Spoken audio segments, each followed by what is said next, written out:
ছাত্র জনতার অভ্যুত্থানের মুখে সাবেক প্রধানমন্ত্রী শেখ হাসিনা বাংলাদেশ ছেড়ে পালানোর পর আওয়ামী লীগের মন্ত্রী, এমপি, নেতাকর্মীদের বাড়িতে হামলা করে দুর্বৃত্তরা। আক্রান্ত হয় বাংলাদেশ ক্রিকেট দলের সাবেক অধিনায়ক ও নড়াইল 2 আসনের এমপি মাশরাফি বিন মুর্তজার বাড়িও। যদিও সোশ্যাল মিডিয়ায় ছড়িয়ে পড়ে বাড়ি পুড়িয়ে ফেলা হয়েছে ক্রিকেটার লিটন দাসের। ভারতীয় কিছু সোশ্যাল মিডিয়া অ্যাকাউন্ট থেকে লিটনের নামে মাশরাফির বাড়ি পোড়ানোর ছবি, ভিডিও সামাজিক যোগাযোগ মাধ্যমে ভাইরাল হয়ে যায়।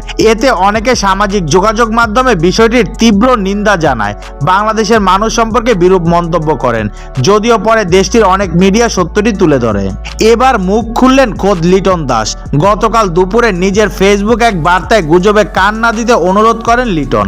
তিনি বলেন, প্রিয় দেশবাসী, সকলের প্রতি শ্রদ্ধা রেখে একটি বিষয় অবগত করতে চাই। সাম্প্রতিককালে বিভিন্ন মিডিয়াতে একটি খবর প্রচার হয়েছে আমাদের বাড়িতে হামলার ঘটনা নিয়ে, যার কোনো সত্যতা নেই। কেউ এইসব গুজবে কান দেবেন না। আমি এবং আমার পরিবার এখন পর্যন্ত সম্পূর্ণ নিরাপদে রয়েছি।